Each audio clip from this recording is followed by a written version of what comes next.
UP के कैराना से हिंदुओं के पलायन पर जो राजनीति शुरू हुई वो अब इस सवाल पर अटक गई है कि कैराना का सच क्या है। यूपी सरकार ने हिंदुओं के पलायन को बीजेपी का राजनीतिक ड्रामा बताया था। बाद में बीजेपी के नेताओं ने जांच की और दावा किया कि कैराना में हिंदू मुस्लिम जैसी तो कोई बात नहीं है, लेकिन गुंडों के डर से लोगों का पलायन हो रहा है। कैराना में इन दिनों जांच का खेल चल रहा है। बीजेपी सांसद के दावे पर यूपी सरकार ने अपनी जांच कराई। फिर बीजेपी की जांच टीम कैराना पहुंची और उसके बाद यूपी सरकार ने 5 संतों की टीम को जांच के लिए कैराना भेज दिया। संतों के कैराना से लौटते ही राष्ट्रीय मानवाधिकार आयोग की टीम कैराना जा पहुंची। वैसे यूपी सरकार के कहने पर कैराना गई संतों की टीम का दावा है कि कैराना में पलायन के नाम पर राजनीति हो रही है। सच्चाई यह है कि कैराना में हिंदू मुस्लिम तनाव जैसी कोई बात नहीं है, लेकिन लोगों में दहशत है। संतों की जांच टीम ही मान रही है कि कैराना में गुंडाराज है, लेकिन यूपी के मुख्यमंत्री अखिलेश यादव अब भी बीजेपी पर भड़के हुए हैं। देखिए, हिंदू मुस्लिम का कोई सवाल नहीं है। यहाँ माहौल सिर्फ दहशत का है और दहशत सबसे बुरी चीज होती है। ये बात है, हमने जो यहाँ इन्वेस्टिगेट किया। स्थानीय पुलिस प्रशासन की अगर जो जरा सी भी कमी रही है, हम लोग मुख्यमंत्री से बात करेंगे। तो जो यहाँ का माहौल है उसमें एक कारण ये है कि जो गुंडागर्दी, रंगदारी या क्रिमिनल एलिमेंट्स को बढ़ावा देना, पर उन पर राजनीतिक संरक्षण भी है। उन्होंने एक शब्द कहा कि जितनी स्थिति बताई गई है पहले, मौके पर स्थिति उससे भी कहीं अधिक भयावह है। वहां लोगों का रहना दूभर हो रहा है। औरतें रो रही हैं बच्चे की सुरक्षा के लिए, अपनी सुरक्षा के लिए चिंता लगी हुई है उनको। और दूसरा, किसी भी व्यवसायी का, व्यापारी का वहां पर रुकना लगभग अब कठिन से हट करके असंभव तक होता जा रहा है। भारतीय जनता पार्टी के लोग और उनके सहयोगी दल जानबूझकर के उत्तर प्रदेश में और लगातार इसी तरह के मुद्दे उठा रहे हैं। जिन्होंने एक बात धर्म परिवर्तन की बात की, बदायूं जैसे मामले को तूल दिया जो कि झूठा था बिल्कुल। ये भारतीय जनता पार्टी के वही लोग हैं और तमाम उनके सहयोगी साथी जिन्होंने मुजफ्फरनगर उत्तर प्रदेश का माहौल खराब करने की कोशिश की। तो सवाल बड़ा है यहाँ पर, अगर वहां पर हिंदू मुस्लिम तनाव नहीं है तो फिर भी अगर पलायन हो रहा है तो क्यों? क्या कैराना में गुंडाराज है? क्योंकि वहां पर इस तरह की कई शिकायतें भी मिली हैं। और क्या गुंडाराज समाजवादी पार्टी सरकार के लिए कोई मुद्दा नहीं है? इसी पर बात करने के लिए हमारे साथ प्रेम शुक्ला जी हैं, बीजेपी के national spokesperson Pradeep Jain Aditya ji हैं, पूर्व केंद्रीय मंत्री और नेशनल स्पोक्स पर्सन कांग्रेस के बुक्कल नवाब साहब हैं जो कि लीडर है समाजवादी पार्टी के, विनोद बंसल साहब हैं, स्पोक्स पर्सन है विश्व हिंदू परिषद के, प्रदीप सिंह जी हैं, सीनियर जर्नलिस्ट, आचार्य प्रमोद कृष्णम जी हैं जो कि उस टीम के मेंबर थे कल की पीठाधीश्वर जो कैराना गई थी। हमारे साथ एच.एस. रावत है धर्मगुरु, और स्वामी चक्रपाणी जी भी महाराज हमारे साथ जुड़े हुए हैं। स्वामी जी भी उस टीम का मेंबर थे जो कैराना गई थी। आचार्य जी, मैं आपसे साफ जानना चाहता हूं कि अगर कैराना के अंदर हिंदू मुस्लिम तनाव नहीं है तो क्या कैराना में गुंडाराज है जिसके चलते दहशत है वहां पर?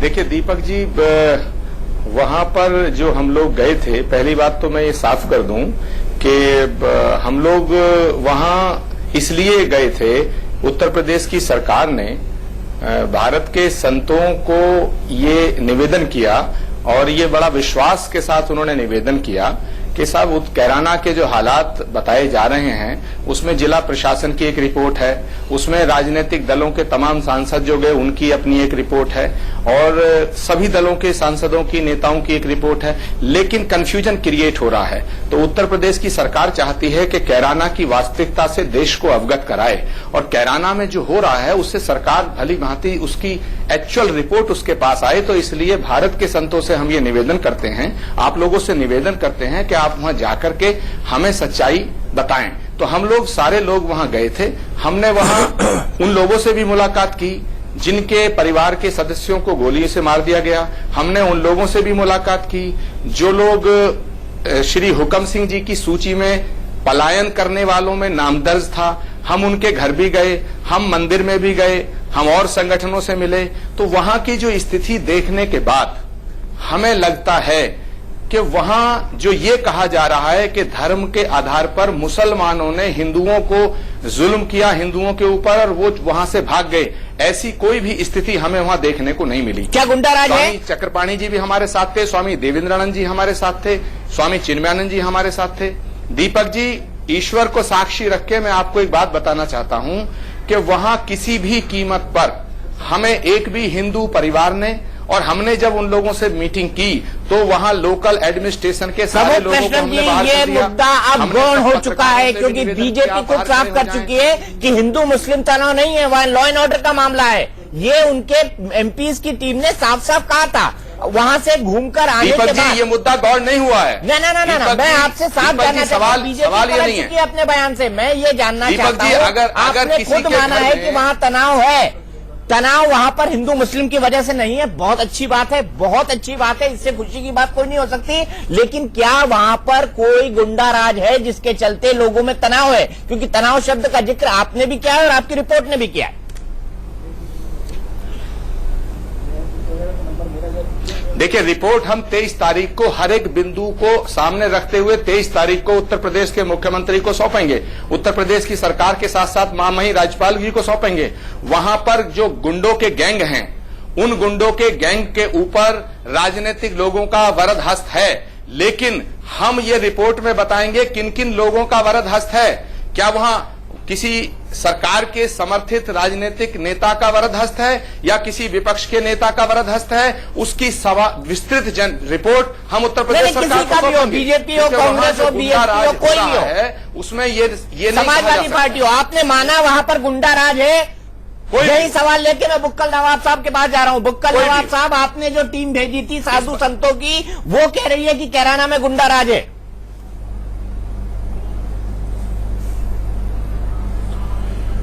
देखिए, ऐसा है कि वहां पर कैराना में जिस तरीके से मतलब गुंडा राज कहा जा रहा है, वहां गुंडा राज की जगह पे अगर इसको इस तरीके कर दिए कि वहां के ऊपर एक वहां पर गैंग है, एक मुकीम काला है और एक जो है राहुल खट्टा का गैंग है।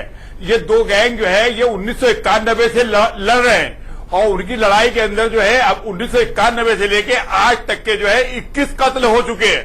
और उनकी दहशत की वजह से, और जो पैसे वाले लोग हैं उनसे ही वसूली करेगा गुंडा, कोई गरीब से तो वसूली करेगा नहीं। तो मतलब आपकी सरकार में गुंडे वसूली कर रहे हैं जो है। आपकी बात मैंने मानी बुक्कल नवाब साहब, यही विराम दीजिए। आपकी सरकार में गुंडे वसूली कर रहे हैं, ये मान लिया आपने? मान लिया? क्या कह रहे हैं खुद बात को? आपने खुद ने कहा गुंडे वसूली कर रहे हैं। तो हम आपको एक बात और भी सुन लीजिए दीपक भाई, नहीं दीपक जी, एक बात भाई और भी सुन लीजिए। ऐसा है कि एक साल के अंदर हमने मुकीम काला उसके गैंग को पूरे के पूरे हमने जो है जेल में सलाखों के पीछे जो है बुक्कल नवाब साहब एक आदमी ये पूरी तरह जो है बुक्कल नवाब साहब नहीं गए, उनका नहीं कैराना में हम गए हैं, हम बताएंगे अपना कर नहीं है। पार्टी की सरकार है। प्रमुख कृष्णन साहब, आप राष्ट्रीय नवाब साहब को नहीं पता, पॉलिटिकल झुकाव भी है। समाजवादी पार्टी की तो वहाँ सरकार है और उसके बुक्कल नवाब जी जेल के अंदर वो पड़े हुए हैं। सरकार को थोड़ा तो पता है जाएगा। और वहां पे जो हमको वो दिखा रहे हैं, फुटेज दिखा रहे हैं, दीपक जी हमें वहां जो फुटेज दिखा रहे हैं, हमने वहां को वो देखा, हमें मालूम हुआ कि वो सिद्दीकी साहब का घर है, सिद्दीकी साहब का घर है, जिसको कह रहे कि पलायन कर गए। और फिर आपको बता दें कैराना के अंदर जो है कहानी मत सुनाइए नवाब साहब, कहानी नहीं, आपने माना है इन्होंने मान लिया गुंडे लोग अमीरों से वसूली कर रहे हैं। प्रेम शुक्ला जी, समाजवादी पार्टी की सीटों रखती है, क्या कहेंगे आप? ताला डाल के जाते, आप उनका फोटोग्राफ खींच लो और खींचते बाद कहो कि ताला इनका बंद है और ये जो है ये घर बेच के चले गए। अरे रोज आते शांति राज के रूप में प्रचारित करने के लिए तथाकथित संतों को भी सुपारी दे दी गई और उन संतों ने भी उस पूरे दाग को धो पाने में कामयाबी नहीं हासिल की है। अभी जो है संत शिरोमणि कहलाने का प्रयास करने वाले आदरणीय प्रमोद कृष्णन जी, वो कह रहे हैं भुक्कल नवाब जवाब नहीं देंगे, ये जवाब देंगे। बताइए, संतों को कह रहे हैं, संतों को सुपारी दे दी गई, क्या बात कर रहे हैं? क्या कह रहे हैं? शांत थोड़ी देर। वो सुपारीबाज भी दीपक चौरसिया जी, मैं बीच में बोलना चाहूंगा। दीपक चौरसिया जी, आई एम सॉरी टू से, तो इसका दीपक चौरसिया जी, मुझे 10 सेकंड दें दीपक जी। मैं बिल्कुल दूंगा प्रमोद जी, प्रेम जी को खत्म कर सीधा सा दीजिए। अर्थ है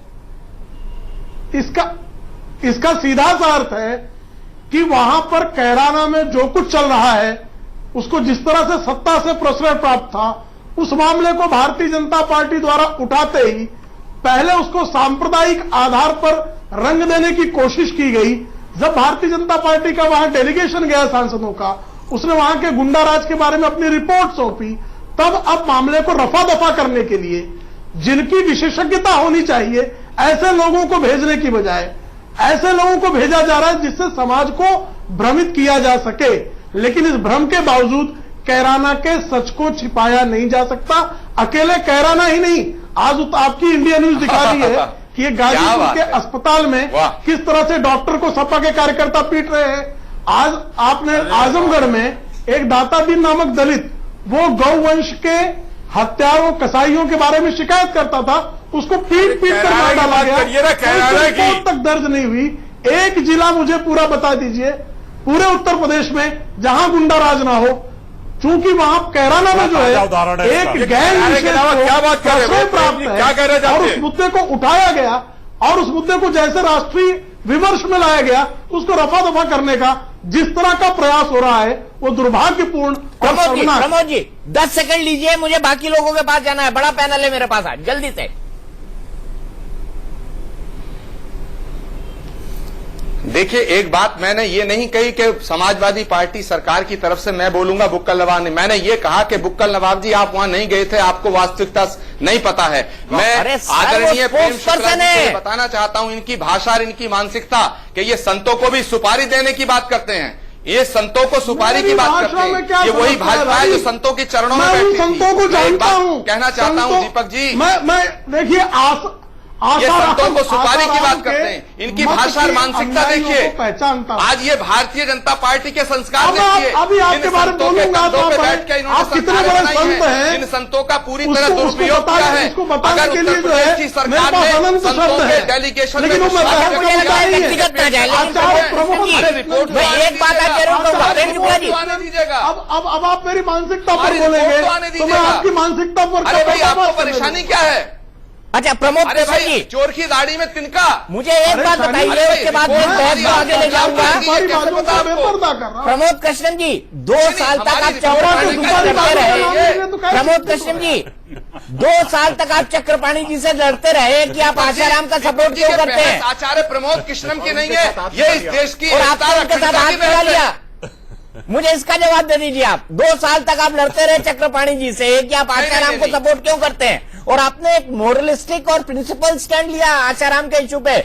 उन्हीं चक्रपाणी जी जो आशाराम के अनन्य समर्थक है, नारायण साईं के अनन्य समर्थक है, उनके साथ मिल गए आप समाजवादी पार्टी के आमंत्रण पर। अरे टिकट तो लेनी है भैया, कहाँ जाएंगे फिर?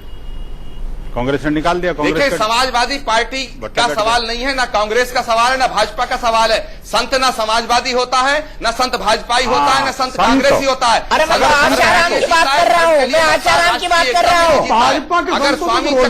रहा हूँ। अगर स्वामी चक्रपाणी मेरी विचारधारा के खिलाफ हैं, स्वामी चक्रपाणी और आचार्य प्रमोद कृष्णम अगर एक दूसरे के खिलाफ हैं और देश की एकता के लिए और किसी सरकार के आग्रह पे चले जाते हैं, तो इनके पेट में दर्द क्यों हो रहा है? क्या बात है, इनके पेट में दर्द क्यों हो रहा है? रिपोर्ट का आने का इंतजार कीजिए ना, वहां के जो हालात हैं उस रिपोर्ट को आने चिंता करने लगे। प्रमोद जी,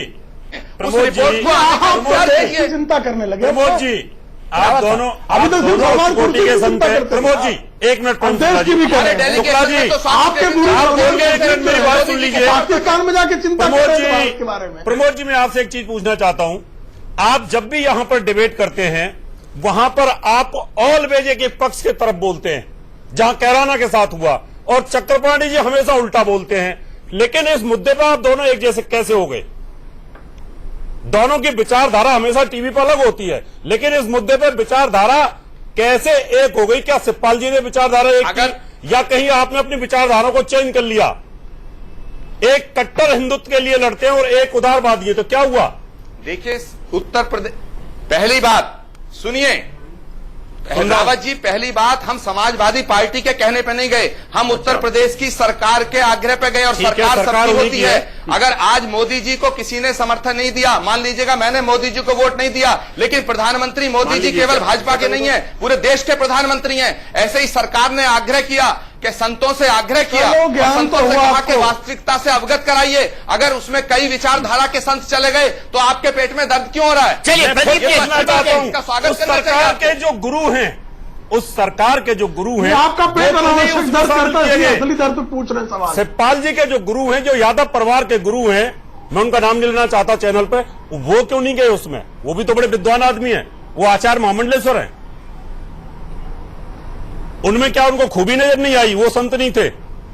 अरे भाई, उत्तर प्रदेश की सरकार अगर अपने घर का कोई आदमी भेजती, अगर कोई अपने घर का आदमी भेजती, अधिकारी भेज सकती थी, पूर्व न्यायाधीश भेज सकती थी, मिनिस्टरों की फौज भेज सकती थी, लेकिन उन्होंने नेताओं को भेजा। भारत के संतों में विश्वास किया। अगर उत्तर प्रदेश की सरकार ने भारत के संतों में विश्वास किया, आप लोग परेशान क्यों हैं? प्रदीप जी, आप क्या मान रहे हैं बुक्कल नवाब की बात से? अगर चक्रपाणी आपका भी क्या आरोप है कैराना को लेकर? क्या इशू को जानबूझकर सांप्रदायिक बनाया जा रहा है या फिर वाकई वहां पर गुंडाराज? दीपक भाई, मैं चाहता हूं कि जो आप अमृत मंथन कर रहे हैं, इसमें भाषा का प्रयोग जितना अच्छा होगा उतना देश के लिए अच्छा होगा। और अहंकार से भरा हुआ कोई भी शब्द पूरे प्रदेश के करोड़ों लोगों को प्रभावित कर सकता है।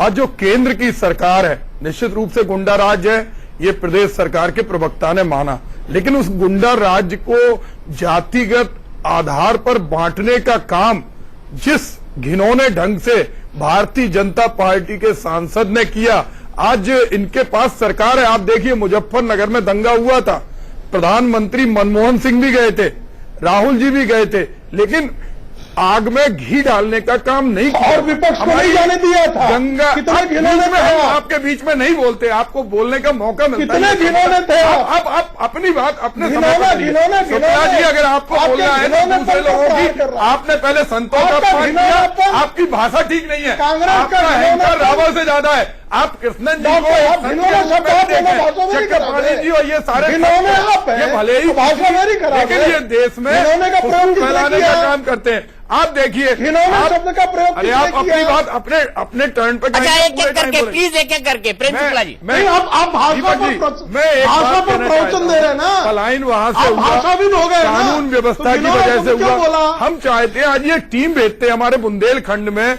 18,57,675 लोगों ने पलायन किया। एनएसएसओ की टीम गई। मध्य प्रदेश में शिवराज सिंह की सरकार है, उत्तर प्रदेश में अखिलेश की सरकार है।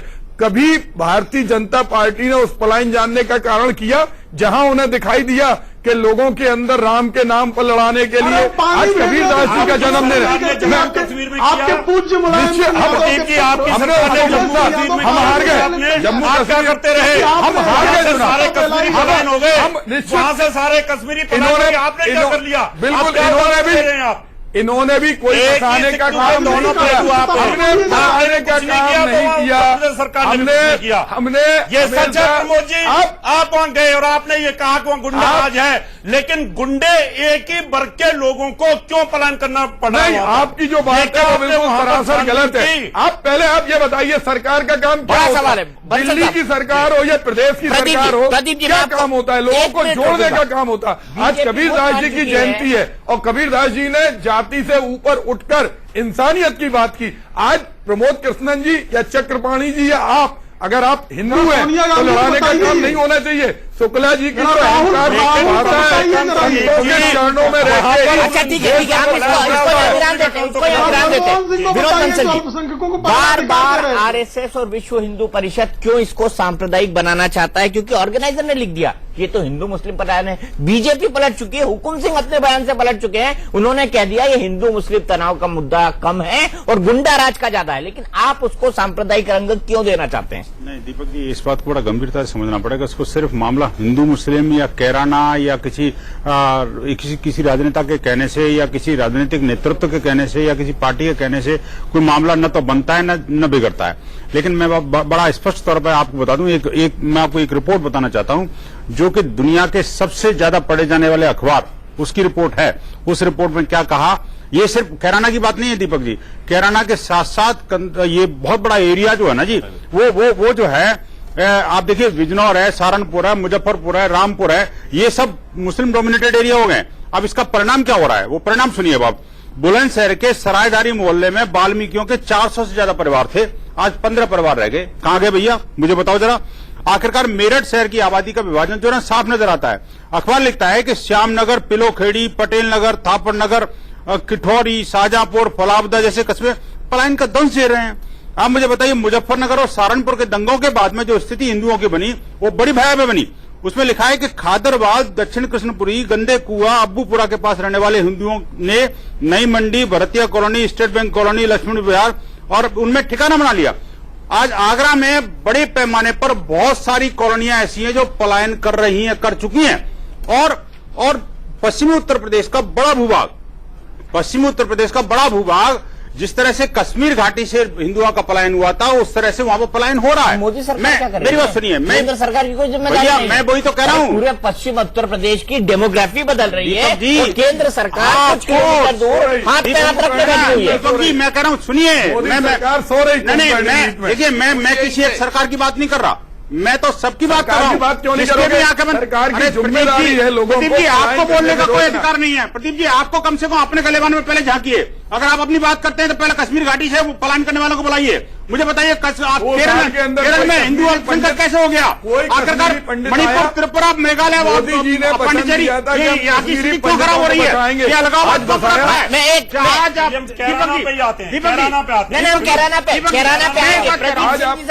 करूंगा, जब हिंदू घटा देश बटा, ये इस बात का इतिहास है। और पाकिस्तान क्यों बना? मैं कैराना पे जा रहा हूँ भैया, कैराना की बात मैं वही कह रहा हूँ। कैराना की बात को लेकर के एक आदमी, एक वर्ग विशेष को मिर्ची लग जाती है, एक संप्रदाय विशेष के लोग जो है ना जी परेशान हो जाते हैं। मैं पूछना चाहता हूँ आखिरकार वो मुकीम काला जिसकी बात हो रही है वो आया कहां से? किस मेंथोलॉजी से आया? किस विचारधारा से आया? किस संस्कार से आया? किस मदरसे में पढ़ा? कौन सी मस्जिद से क्या कर रहे थे? प्रेयर करी? आखिरकार वो कर रहे थे वहां पे? ऐसी कौन सी मानसिकता है?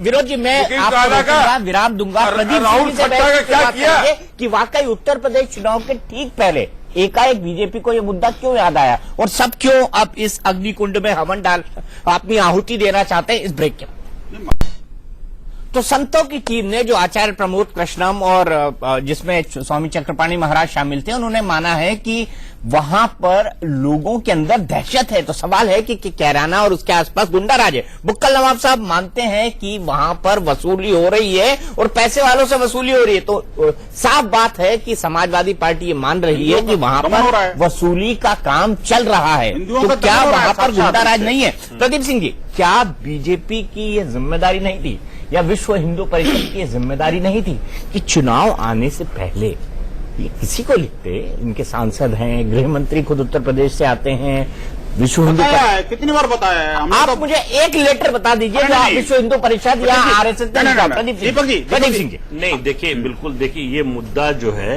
निश्चित रूप से गंभीर है, लेकिन इसको उठाने का मकसद चुनाव से इतर है, ये मानना मुश्किल है। ये बीजेपी के लिए भी, समाजवादी पार्टी के लिए भी, दोनों पार्टियों के लिए कह रहे हैं। देखिए समस्या क्या है उत्तर प्रदेश की।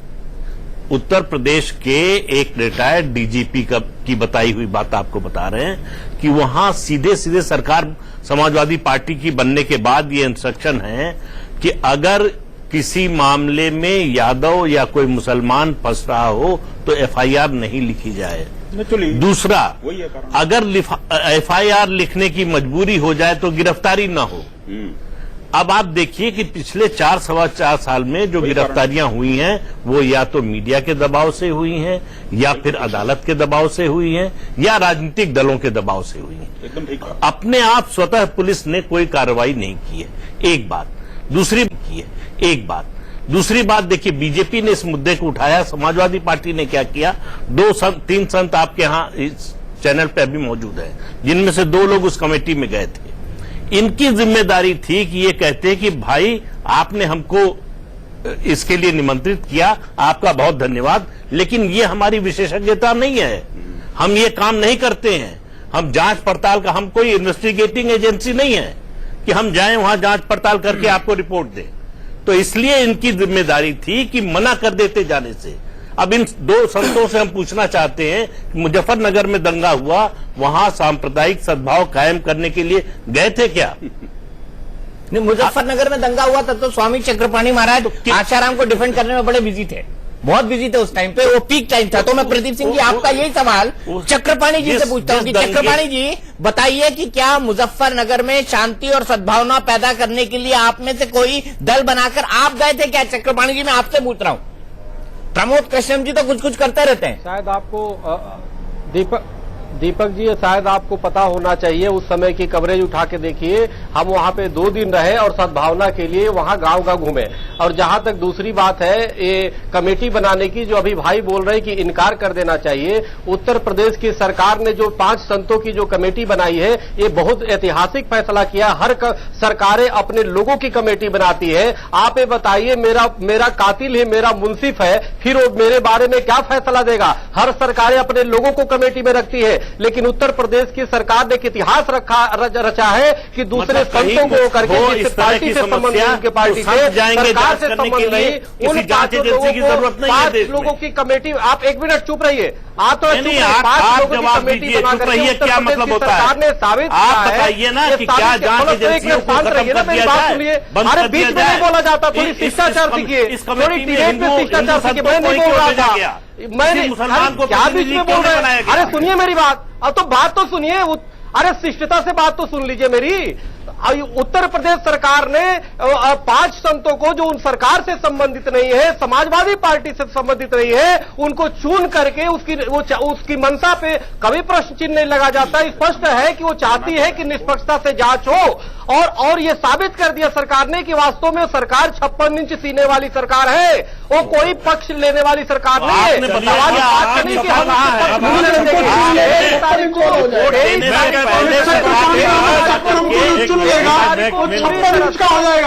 यहाँ पे तलाक में जहर डाला गया या किसी की हत्या हुई या किसी के साथ अन्याय हुआ, वो सभी तलाक में। अरे बड़ी बात, क्या आप सच्चाई को बताएंगे? वहां पर हिंदुओं के साथ, सुन ले जरा, वहां हिंदुओं के साथ पलायन हुआ और उनके साथ दादागिरी वहां विशेष वर्ग करता है। क्या 56 इंच के सीने के साथ आप वहां रिपोर्ट देंगे सरकार को? अरे आप जाना चाहिए ना, आपको जाना चाहिए ना वहाँ। मैं उस वहाँ पे उन लोगों से मिलना जिनके भाई की हत्या हुई, वहाँ पे जो तालाब में मछली मारी जाती है वहाँ पे मिला, वहाँ अरे आप सुनिए ना, रिपोर्ट तो जो देंगे, लेकिन सरकार को इसलिए तारीफ करना चाहिए कि 5 संतों को जो सरकार से संबंधित नहीं है, जो समाजवादी पार्टी से संबंधित नहीं है, उन लोगों को चुना। आचार्य जी पहले मेरी बात का दीजिए, प्रमोद जी जवाब होगी। आपने कहा वहाँ गुंडाई हो रही है, कुछ विशेष वर्ग के लोग गुंडाई करते हैं, तो विशेष वर्ग के लोगों के साथ गुंडाई क्यों होती है और वो क्यों पलायन कर रहे हैं? क्या आप इस जो अपनी रिपोर्ट है ये भेजेंगे वहां पर? नहीं, प्रमोद जी आप जवाब दीजिए। स्वामी जी 1 मिनट। बात को समझो आप कि जिन लोगों ने गुंडई किया है, जो वहां पे गुंडे मवाली है, वो कई तो गुंडे जेल में है वर्तमान में। जब हमने पता किया तो उसकी दहशत निश्चित रूप से, उस दहशत की जिसके भाई मारे गए हैं, जो तालाब में जहाज डाले गए हैं, वो संप्रदाय से हम लोगों ने संप्रदाय के लोगों को हमला करते हैं, वो जरा ये बताइए। चक्रपाणी जी, मैं एक बार जरा छोटी सी बात पूछना चाहता हूँ स्वामी जी आपसे जी, कि अगर जो आपने तो चूंकि ग्राउंड रियलिटी देखी है, जो अतिवादी लोग हैं, जो क्रिमिनल्स हैं, वो किस संप्रदाय के हैं, और दूसरा उन्होंने जिनका दमन किया वो किस संप्रदाय के हैं, ये जरा ईमानदारी से थोड़ा सा बता दो, जनता को पता लग जाएगा। बहुत अच्छी बात। देखो, सबसे बड़ी समस्या ये है, हमें आश्चर्य इस बात का हो रहा है कि भारतीय जनता पार्टी और विश्व हिंदू परिषद संघ को कहां तक प्रसन्न होना चाहिए कि एक प्रदेश सरकार ने संतों को सम्मान दिया, विश्वास किया, और आप लोग आरोप लगा रहे हैं। चक्रपाणी जी इस बात से गदगद है, चक्रपाणी जी इस बात से गदगद है कि समाजवादी पार्टी ने इनको सम्मान दिया। सरकार की प्रशंसा कर रहे हैं, उससे स्पष्ट है कि इनकी निष्ठा कहाँ है। लेकिन दीपक जी एक बात मैं भुक्कल नवाब नहीं, मेरे साथ एक और कोई महत्वपूर्ण इंसान जुड़े, उनका नाम है सुधीर पवार, वो प्लानिंग कमीशन के मेंबर हैं और खुद कैराना से आते हैं, उन्होंने एक रिपोर्ट भी दिया। आप बात खत्म करें। हम कह रहे हैं भुक्कल नवाब साहब ने शुरू में एक बात जो कही, उन्होंने बड़ी सरलता से कहा कि गुंडा किससे पैसा मांगेगा, अमीर आदमी। पैसे वाले से मांगेगा। वो इस भाव में बोल रहे थे कि भूखा आदमी किससे रोटी मांगेगा। तो उनके लिए बड़ी स्वाभाविक बात है कि गुंडा पैसे वाले से पैसा मांग रहा है, इसमें क्या गलत है? ये तो हमारे राज्य में होता ही है। ये तो इस्लाम का संस्कार है, ये तो उनका उनकी सरकार का संस्कार है। आज तक ये जो सरकार की नीति है, ये तो कभी गुंडा ही करेंगे।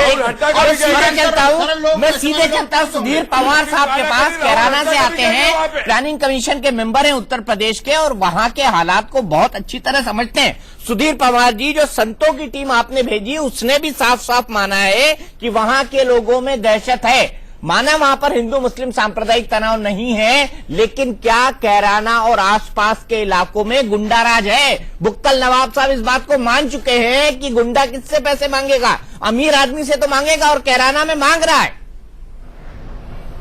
तो देखिए, मैं आपके शो पे यहाँ पे अभी दो चार लोगों प्रोसीडिंग है, 2-4 लोगों को कहा है हमने, लेकिन मुझे ये मालूम है कि वहां पे जो बीजेपी का मुद्दा था वो हिंदू पलायन का मुद्दा था। हिंदू पलायन का मुद्दा मीडिया ने खुद जांच करके खारिज किया है।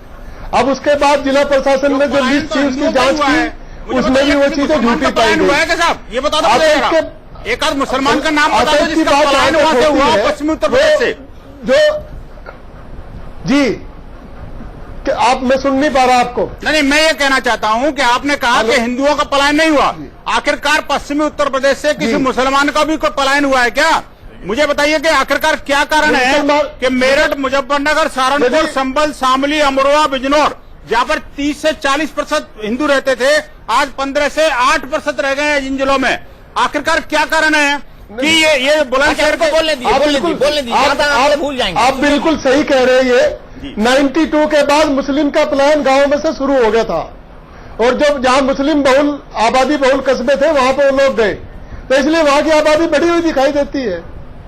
तो इसके लिए जो जिम्मेदार है वो जो धर्म और राजनीति को मिला दिया गया, बीजेपी की जो राजनीति है वो जिम्मेदार है इसके लिए। बीजेपी को छोड़िए, मैं एक और आंकड़ा देता हूं। देखिए, उत्तर प्रदेश के अंदर अर्बन पॉपुलेशन में हिंदुओं का प्रतिशत सिर्फ और सिर्फ 66% रह गया है। आपको पता है ऑल इंडिया एवरेज जो है 80% है। और अब पहली बार विश्व में पहली बार ऐसा हुआ जो हिंदू भारत के अंदर 80% से कम हो गया, लेकिन उत्तर प्रदेश के अंदर 66% से भी नीचे हो गया। आखिरकार क्या कारण है? वो गए क्या हिंदू? मुसलमान जो 14% से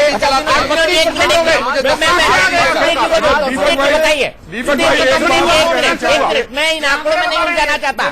मेरा साफ साफ सवाल कैराना पर है। क्या कैराना में गुंडाराज है? क्योंकि बुक्कल नवाब साहब ने क्या माना, आपने, चलिए नहीं जुड़े थे आप, लेकिन आप कैराना को बहुत अच्छी तरह जानते हैं। क्या वहां पर फुरकान गैंग और मुकीम वाला जैसे गैंगों का इतना आतंक है कि लोग वहां पर रहने से डर रहे हैं? क्या गुंडाराज है कैराना में, ये बताइए। बोला नहीं है, वो बोल रहे नहीं है। जो वहां की रिपोर्ट है गृह मंत्रालय की या एसएसपी के ऑफिस की, वो इस बात की पुष्टि नहीं करती कि वहां पे कोई गुंडाराज है। तो फिर वहां पे पिछले 3 साल में क्राइम कम होने की तरफ है, पर जेल के अंदर है कम होने की तरफ साहब। वहां पे जो लिस्टेड क्रिमिनल है सब जेल में। बुक्कल नवाब साहब कह रहे हैं कि वहां गुंडई है, कुछ लोगों की गुंडाराज है, कुछ लोगों का। आपने ये बिल्कुल नहीं कहा कि वहां पर गुंडाराज, वो लोग जेल के अंदर है। जिस तरह के आप अल्फाज इस्तेमाल कर रहे हैं उस तरह के अल्फाज इस्तेमाल नहीं किए। प्रदीप जी को जोड़ता हूँ। प्रदीप जी, क्या आप सुधीर जी की बात से एग्री करते हैं? उनका ये कहना है कि ये लोग जेल में, लेकिन एक फैक्ट मैं आपको बताना चाहता हूँ, जैसे मुकीम लाला है। अरे आप बताइएगा, हुक्म सिंह वहां 7 बार वहां पे मिले रहे, अभी सांसद देखिए पवार साहब कहाँ से आंकड़े लाए हैं, कहाँ से ये तथ्य लाए हैं, ये वही बता सकते हैं। लेकिन कहाँ से लेके आए? सरकार के पक्ष के लोग हों, संत गए हों, या विपक्ष के लोग हों, या जो इंडिपेंडेंट मीडिया की टीम्स गई हैं, सबने एक बात माना है कि वहां आतंक है, वहां गुंडाराज है, लोगों को परेशान किया जा रहा है, फिरौती मांगी जा रही है, वहां रंगदारी मांगी जा रही है। इससे किसी ने इनकार नहीं किया है। तो ऐसे में पवार साहब का ये कहना कि ऐसा कुछ नहीं है, फिर ये संतों की टीम भेजने का नाटक करने की क्या जरूरत है? मजबूरी है। देखो सरकार ने ये काम क्यों किया जब सरकार को योजना आयोग इत्मीनान है सरकार का ही तो है, कि कोई गुंडा राज नहीं एक है। बात मैं जरूर कहना चाहूंगा सपा का ही तो योजना आयोग है, वो ऐसी योजना बनाते हैं, हम जैसी योजना बनाते हैं वैसी इम्प्लीमेंटेशन होती है। क्या मैं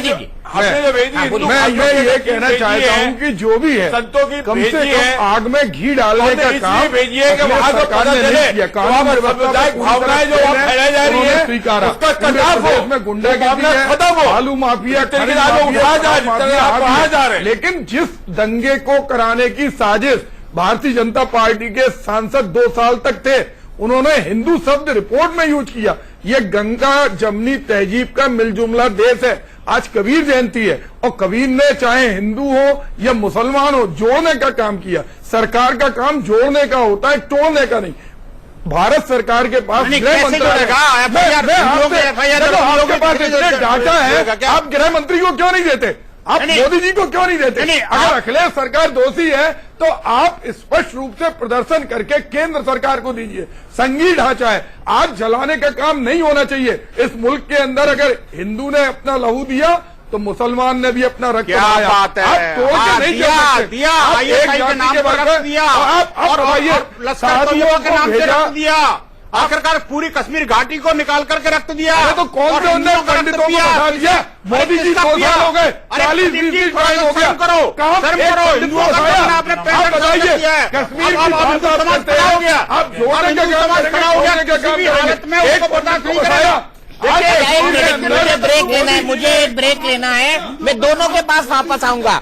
लेकिन अगर कभी जोड़ने का काम किया, कश्मीरी पंडित को क्यों नहीं बता रहे? उनकी सरकार है, केंद्र में उनकी सरकार है, कश्मीर में उनकी सरकार है। बताइए, कांग्रेस की सरकार नहीं है। आप जाइए। अच्छा, एक ब्रेक के लिए रुकते हैं, ब्रेक के बाद फिर वापस आएंगे। तो मैं सुधीर जी के पास फिर चलूंगा कि ये किस रिपोर्ट का हवाला दे रहे हैं। एसएसपी, गृह मंत्रालय क्या कहती है रिपोर्ट और क्या है असेसमेंट समाजवादी सरकार का, जानेंगे ब्रेक के।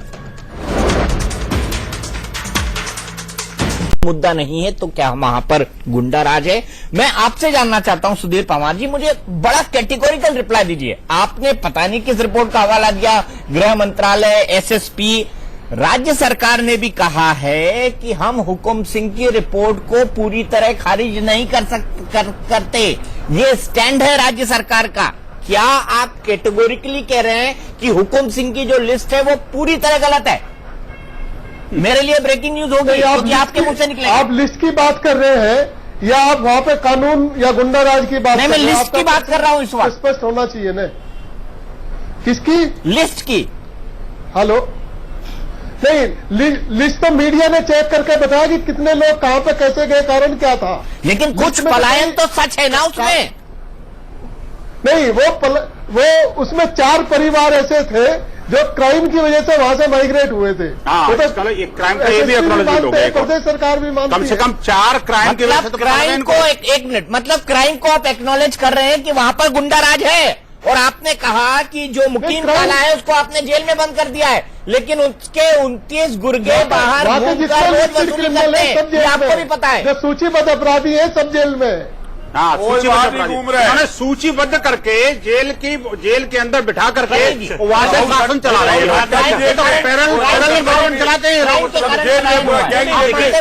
बिल्कुल दीपक जी, देखिए सीधी सी बात है कि अगर हमारे बगल वाले को कोई गोली मार देता है तो हम छोड़कर चले जाएंगे। हमसे आप पूछेंगे कि आपको किसी ने धमकी दी, हम कहेंगे नहीं दी धमकी, हमसे वसूली हुई नहीं हुई, लेकिन हम गए इस वजह से क्योंकि बिल्कुल जो बात कह रहे हैं पवार साहब, भाई वैसे शहाबुद्दीन भी जेल में है। कितने मर्डर हो गए शहाबुद्दीन के लोगों ने कहा, जेल से शासन चला रहे हैं, पत्रकारों को मार देता है। ये कहना कि वो जेल में है ये कोई बहाना नहीं है। एक बात और देखिए, सीधी सी बात है कि कानून व्यवस्था की स्थिति उत्तर प्रदेश में बहुत खराब है और उसकी वजह ये है कि ये कंक्लूजन कैसे आता है कि विषय न मोड़े हमारे साथ सुधीर पवार जी को लेना है। कहराना चाहिए विनोद जी कहराना से भागे हुए लोगों से मिले क्या? ये कैराना में जाकर किससे मिले जो ऑलरेडी जा चुके? सिर्फ एक आखिरी सवाल पूछना है सुधीर पवार जी से कि सुधीर पवार जी कैराना में, मुझे 1 मिनट विनोद जी प्लीज, कैराना में 1 लाख की आबादी है, लेकिन वहां पर 109 नॉन हिस्ट्री चीटर हैं और पिछले 4-4.5 साल में जबरदस्त बढ़े हैं। सत्ताधारी पार्टी के एक विधायक पर आरोप है कि वो उनको प्रश्रय देते हैं। ये नॉन फैक्ट है वहां के, मैं नाम नहीं ले रहा हूं क्योंकि मैं इस तरह के सनसनीखेज आरोप नहीं लगाना चाहता। सुधीर पंवार जी, मैं आपसे जानना चाहता हूं, क्या कैराना में गुंडों की खेती होती है? एक बात देखिए, मैं तो आपके साथ तथ्यात्मक बात कर सकता हूं। शामली जिले के जो कैराना जिसका हिस्सा है, वहां पे 2013 में 61 हत्याएं हुई थी, 2014 में 61 हत्याएं हुई और 2015 में घटकर 34 रहेगा। तो हमारा जो क्राइम का ग्राफ है वहां से नीचे जा रहा, जबकि भारतीय जनता पार्टी हाइट करके उसे कहती है कि वहां पर कुछ रह जाता है। लेकिन इस बहस को हम विराम नहीं दे रहे, इस बहस को हम आगे ले जाएंगे। 23 तारीख को रिपोर्ट देंगे संतों की ये टीम। अब सवाल ये है कि चक्रपाणी साहब इतने गदगद हैं ये सुनकर कि मुलायम सिंह ने उनको बुलाया था, समाजवादी पार्टी सरकार ने उनको बुलाया था, अखिलेश यादव ने उनको बुलाया था, तो आप सोच सकते हैं कि इसकी रिपोर्ट क्या होगी। लेकिन इस पर हम बहस जारी रखेंगे क्योंकि ये मुद्दा इतनी जल्दी समाप्त होने वाला नहीं है। फिलहाल